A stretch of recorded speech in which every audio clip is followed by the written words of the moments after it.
নমস্কার সবাইকে স্বাগত আমার চ্যানেলে। এখানে দেখতে পাচ্ছ তোমরা কৃষক বন্ধু প্রকল্পের জন্য যে নতুন নোটিশ পাবলিশ হয়েছে ডিপার্টমেন্ট অফ এগ্রিকালচার ডিপার্টমেন্ট থেকে, ডাইরেক্ট নবান্ন থেকে। তো এই নোটিশের মধ্যে কি বলেছে, কোন কৃষকেরা টাকা পাবে, সম্পূর্ণ ডিটেলস কিন্তু এখানে বলে দিয়েছে। তো এই নোটিশটাকে আমরা পুরো বাংলাতে দেখে নেব, এই নোটিশের মধ্যে কি বলেছে সম্পূর্ণ ডিটেলস। তো চলো আমরা দেখে নেই। দেখতে পাচ্ছ নোটিশটাকে পুরো ট্রান্সলেট করে নেওয়া হয়েছে পশ্চিমবঙ্গ সরকার কৃষি দপ্তর নবান্ন।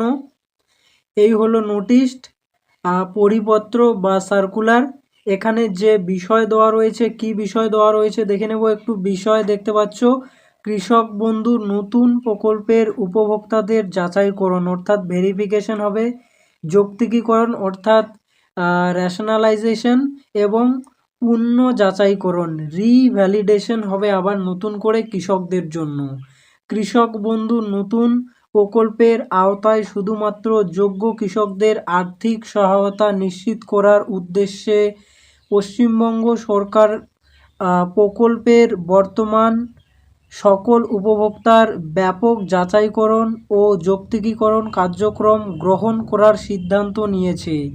নিম্নরূপে এই কার্যক্রম পরিচালিত হবে। এখানে ড্যাশ ড্যাশ করে পয়েন্ট দিয়ে দিয়েছে। তো কি কি পয়েন্ট দিয়েছে আমরা দেখে নেব একটু। তো এখানে দেখতে পাচ্ছ, কৃষক বন্ধু নতুন প্রকল্পের উপভোক্তাদের তথ্য পিএম কিষাণ ডেটাবেজের সঙ্গে মিলিয়ে দেখা হবে। অর্থাৎ যারা যারা কৃষক বন্ধু প্রকল্পে আবেদন করেছে তাদের সেই ডেটাটা পিএম কিষাণ প্রকল্পে যারা অলরেডি আবেদন করেছো দুটোই মেলাবে আর কি, যাতে উভয় প্রকল্পের সাধারণ উপভোক্তাদের চিহ্নিত করা যায়। অর্থাৎ যে কৃষক বন্ধু প্রকল্পের টাকা পাচ্ছে সেই যাতে পিএম কিষাণে টাকা পায় ওটাকেই চিহ্নিত করার জন্য, এবং যে সব যোগ্য কৃষক এখনও পিএম কিষাণে অন্তর্ভুক্ত নন তাদের অন্তর্ভুক্ত করা যায়। পিএম কিষাণ ডাটাবেসের তথ্য কেবি পোর্টালে চিহ্নিত করা হবে। তো কেবি পোর্টালে হচ্ছে এই পিএম কিষাণের যে তথ্য আছে সেগুলো সেখানে চিহ্নিত করা হবে। তো যারা এতদিন ধরে শুধু কৃষক বন্ধু পেয়ে এসেছে তারা এবারে পিএম কিষাণেও আবেদন করতে পারবে, আর আবেদন করার পরে দুটো ডেটাই কিন্তু তারা মিলিয়ে দেখবে। মাঠ পর্যায়ে যাচাইকরণের সময় নির্ধারিত ফরম্যাটে উপভোক্তা এবং স্বামী স্ত্রীর ব্যাংক অ্যাকাউন্ট, আধার নাম্বার, এপিক নাম্বার এবং জমির বিবরণ সংগ্রহ করা হবে। তো এবার থেকে কিন্তু ধরো কোনো স্বামী সে কৃষক বন্ধু প্রকল্পের সুবিধা পায়, তার স্ত্রীরও ডিটেলস কিন্তু দিতে হবে। আর কোনো স্ত্রী ধরো সে কৃষক বন্ধু প্রকল্পের সুবিধা পায়, তার স্বামীর ডিটেলস কিন্তু দিতে হবে। এই আধার নাম্বার, ব্যাংকের অ্যাকাউন্ট নাম্বার, ভোটার আইডি কার্ডের নাম্বার, এই সমস্ত ডিটেলস কিন্তু দিতে হবে। এছাড়াও যাচাইকরণ করা হবে উপভোক্তা কেন্দ্রীয় সরকার, রাজ্য সরকার, সংবিধিবদ্ধ সংস্থা, সরকারি প্রতিষ্ঠান, পঞ্চায়েত, পৌরসভা, স্থানীয় সংস্থা, সরকারি পোষিত শিক্ষা প্রতিষ্ঠান বা অনুরূপ প্রতিষ্ঠানে স্থায়ী কর্মচারী কিনা এবং নিয়মিত বেতন বা পেনশন পান কিনা, একই সঙ্গে তিনি আয়করদাতা কি না তাও যাচাই করা হবে। এই সমস্ত তথ্য কেবি পোর্টালে যথাযথভাবে চিহ্নিত করা হবে। অর্থাৎ কোনো সরকারি প্রকল্পের সুবিধা পায় কি না, ইনকাম ট্যাক্স দেয় কি না, সেই সমস্ত ডিটেলস কিন্তু এখন চেক করে দেখা হবে ভালো করে, ঠিক আছে। এরপরে কি হবে, এরপরে এখানে দেখতে পাচ্ছ পরের পয়েন্ট দিয়েছে, এসআইআর 2026 চলাকালীন মৃত, স্থানান্তরিত ভোটার তালিকা থেকে বাদ পড়া, অনুপস্থিত ভোটার, তারপরে খসড়া তালিকা প্রকাশের পর দ্বিতীয় তালিকায় বাদ পড়া, আপত্তি নিষ্পত্তির পর বাদ পড়া এবং ভোটার স্লিপ বিতরণের সময় এএসডিডি হিসেবে চিহ্নিত ব্যক্তিদের কেবি পোর্টালে যথাযথভাবে চিহ্নিত করা হবে। যে সব ব্যক্তি এসআইআর ট্রাইব্যুনালে অ্যাপিল করেছেন অথবা নাগরিকত্ব আইন অনুযায়ী যাদের আবেদন বিচারাধীন রয়েছে তাদেরও কৃষক বন্ধু পোর্টালে যথাযথভাবে চিহ্নিত করা হবে।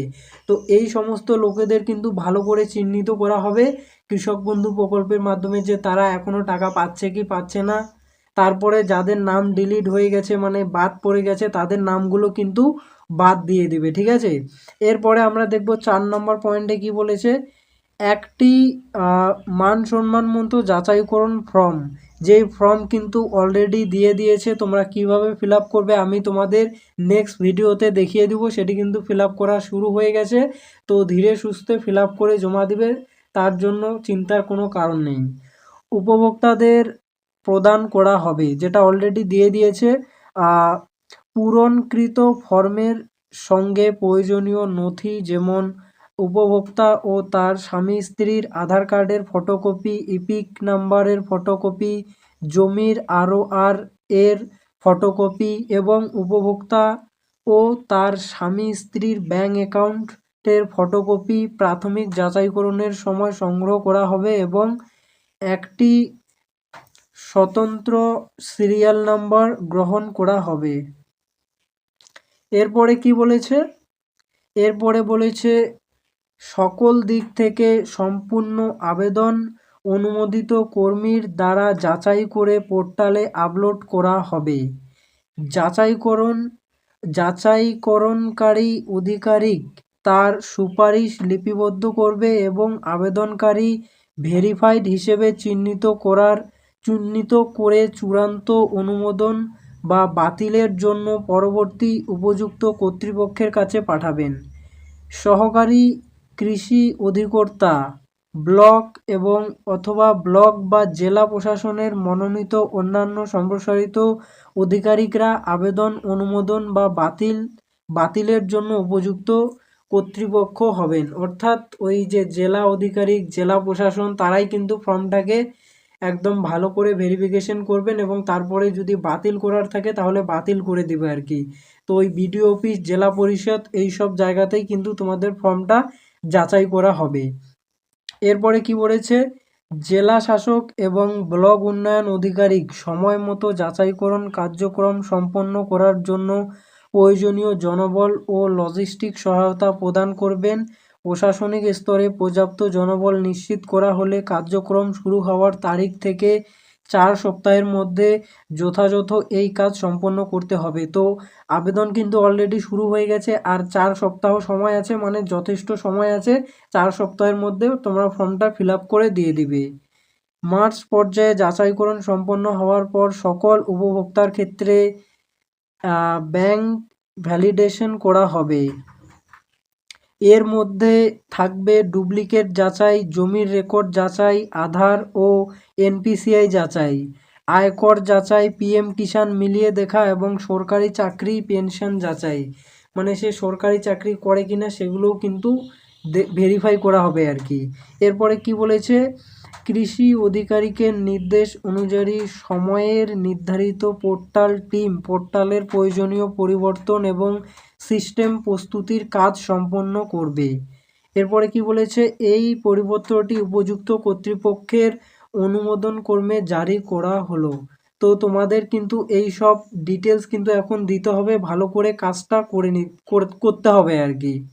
তো তোমরা কীভাবে ফর্মটা ফিল আপ করবে আমি তোমাদের নেক্সট ভিডিওতে দেখিয়ে দেবো। তার জন্য অবশ্যই চ্যানেলটাকে সাবস্ক্রাইব